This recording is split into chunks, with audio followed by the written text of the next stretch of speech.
Entonces, con que el INE pueda rectificó la solicitud del Senado para cancelar 26 candidaturas.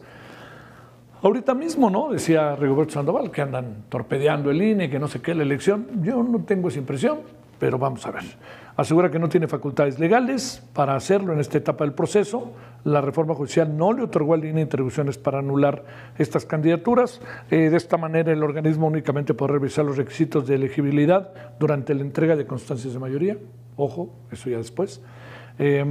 Y se traduce en que a 23 días de la elección de jueces y ministros, el INE y el Poder Legislativo están entrampados. Esa es la impresión que uno tiene. Y se provoca ruido. ¿Tenemos ya la consejera? Sí. Bueno, con enorme gusto saludamos a Carla Humphrey, consejera del Instituto Nacional Electoral. ¿Cómo estás, Carla? Gracias por tu tiempo. ¿Cómo te ha ido? Hola, buenas tardes, Javier. Un gusto saludarte a ti y también a tu audiencia. Oye, ahorita hablábamos con Rigoberto Sandoval, diputado coordinador del PT en la Cámara de Diputados, y decía que de repente, a pesar del INE, ahí va la elección, entre la oposición y el INE. A ver, a mí me parece muy claro el asunto, pero yo no soy el especialista, Carla, tú estás ahí sentada ahí en el INE. A ver, ¿cómo vemos el asunto? ¿Qué perspectiva? ¿Cómo podemos entenderlo en términos de peras y manzanas, si te parece? A ver, yo te diría que, bueno, como sabemos es una elección inédita, la ley y la reforma constitucional pues no tienen ni un año y pues por supuesto como Instituto Nacional Electoral hemos tenido que estar con base en acuerdos del propio Consejo y regulando diversas cosas que no están previstas en la propia legislación. Y creo que esto es uno de los temas que pues las y los legisladores van a tener que sopesar, que repensar. Nosotros no estuvimos a cargo por primera vez en un proceso electoral como es de los registros de las candidaturas. Ahora tuvieron que estar en 3 comités, uno por cada uno de los poderes, y después en el Senado de la República, que nos dio al final de cuentas el listado con los nombres. Este listado, como sabemos, pues tuvo distintas, digamos, deficiencias que tuvimos que solventar, desde no había nombres completos, no teníamos datos de contacto, número, credenciales de elector, RFC, una serie de cuestiones que tuvimos que ir implementando distintos mecanismos para llegar primero con el Senado y después de otras fuentes. Pero bueno, estos requisitos de elegibilidad o idoneidad los tuvieron que haber revisado en una primera ocasión, pues estos comités. De ahí, pues el INE recibe las candidaturas y el propio tribunal ya nos ha dicho que nosotros no podemos modificar esos listados porque nosotros no hicimos los registros, cosa que cuando nosotros los hacemos, pues revisamos que cumplan con todos los requisitos, etcétera. ¿En qué momento estamos ahora? No podemos ahora cancelar registros con base en pues oficios que nos mandan del Senado de la República y además hemos recibido también otros escritos de la ciudadanía pues que nos piden cancelar otras candidaturas. ¿Qué hicimos ayer? Establecimos un mecanismo para el cual de aquí a antes que entreguemos las constancias de mayoría, poder recibir toda la información que tenga la ciudadanía, las mesas directivas del Congreso de la Unión, para poder, si tienen información como sentencias, como documentos, digamos, firmes de alguna consideración que el instituto deba tomar en cuenta para determinar que no cumplen alguno de los requisitos, entonces el instituto no entregaría estas constancias de mayoría, aunque la persona candidata hubiese ganado la votación.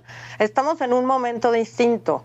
Por jurisprudencia de la Sala Superior, el Instituto Nacional Electoral debe revisar antes de entregar estas constancias que las personas que hubieran ganado un cargo, igual para diputaciones, por ejemplo, o senadurías, estén o cuenten con todos estos requisitos para poder ocupar el cargo. Eso lo hacemos obviamente después y es lo que estamos haciendo. Lo acabamos de aprobar hace 1 o 2 semanas con la 8 de 8 contra la violencia, este artículo 38 de la Constitución reformado contra la violencia de género, para que las personas que hayan cometido un delito o violencia política contra las mujeres, pues no ocupen estos cargos, que es la que conocemos como 8 de 8. Abrimos este procedimiento, estamos recibiendo información, tenemos que ir a las autoridades que tengan la información para poder nosotros hacer este análisis de cada una de las candidaturas y en su caso, pues no otorgarles estas constancias.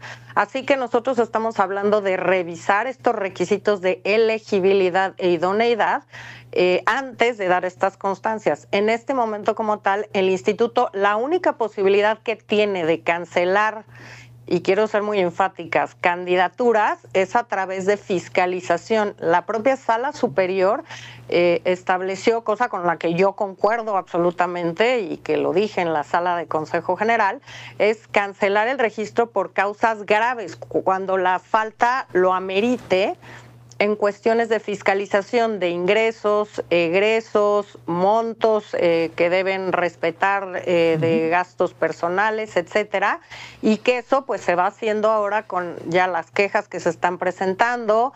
Hemos hablado de que la unidad de fiscalización pues da obviamente monitoreo a las distintas actividades que están haciendo las y los candidatos en este momento. Si hubiera una cuestión grave que amerite la cancelación de un registro, de una candidatura, se haría esta cancelación, y también podría hacerse después si, por ejemplo, no, pues en la revisión de estos informes se detecta alguna causa grave, algún ingreso de alguna fuente ilícita que amerite que la gravedad de esta falta se sancione con el retiro, la cancelación de esta candidatura, y que por tanto pues no pueda obviamente ejercer el cargo para el que se haya postulado una persona. El asunto tiene, digamos, no tiene una complejidad de confrontación, pero una claridad legal, ¿no, Carla? Está absolutamente claro. La ley dice que el Senado de la República no puede determinar si las candidaturas digamos que las listas que hacen los comités cumplen o no con los requisitos de idoneidad o de elegibilidad. Lo dice el artículo 501 de la propia ley que las y los legisladores reformaron para este proceso electoral.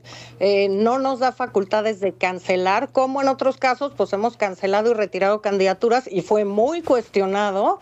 Recuerdo perfectamente el proceso de 2000 expresamente establecido en la ley. En este caso, la ley no establece esa posibilidad para el Instituto Nacional Electoral y por tanto estamos asumiendo esa responsabilidad de cara a la entrega de constancias de mayoría, así que establecimos un plazo hasta el 15 de junio para recibir esta información, para si no la tienen solicitarla a las autoridades, que esperemos que ahora sí, como en materia de fiscalización, pues algunas no cooperan punto o no cooperan tan ágilmente como lo deberían hacer, pues que ahora sí cooperen para que podamos tener esta información y en su caso determinemos como Consejo General que una candidatura no es elegible o no es idónea para el cargo y por tanto no lo podría ocupar.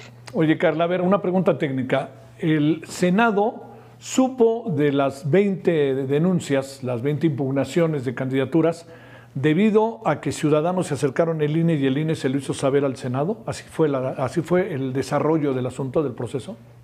No, nos llegaron tres escritos por parte de los presidentes de las mesas directivas de la Cámara de Diputados y del Senado, apuntando dos faltas digamos, la posible o presunta comisión de delitos por diversas personas o vínculos con el crimen organizado y otro apartado que era que varias personas no cumplían con tener por lo menos 8 de calificación y que habían sido temas que no se habían revisado y que eran supervinientes y que por tanto nos los daban a conocer pues la semana pasada, el fin de semana, nos los dieron a conocer y que por tanto, pues el instituto tenía que actuar en consecuencia. Es decir, un escrito son 270 páginas, en su mayoría notas periodísticas, otro pues tiene que ver con que no se cumple con el 8 que establece la Constitución para poder... Y por tanto, pues que nosotros teníamos que resolver cancelar estas candidaturas. ¿Qué hicimos? Abrir el periodo para recibir la información con base en la cual nosotros podríamos determinar si cumplen o no con los requisitos para, en su caso, otorgarles las constancias de mayoría. Te mando un gran saludo, como siempre, Carla Humphrey. Gracias que estuviste con nosotros, consejera. Al contrario, gracias a ti. Muy buenas tardes. Gracias, hasta luego.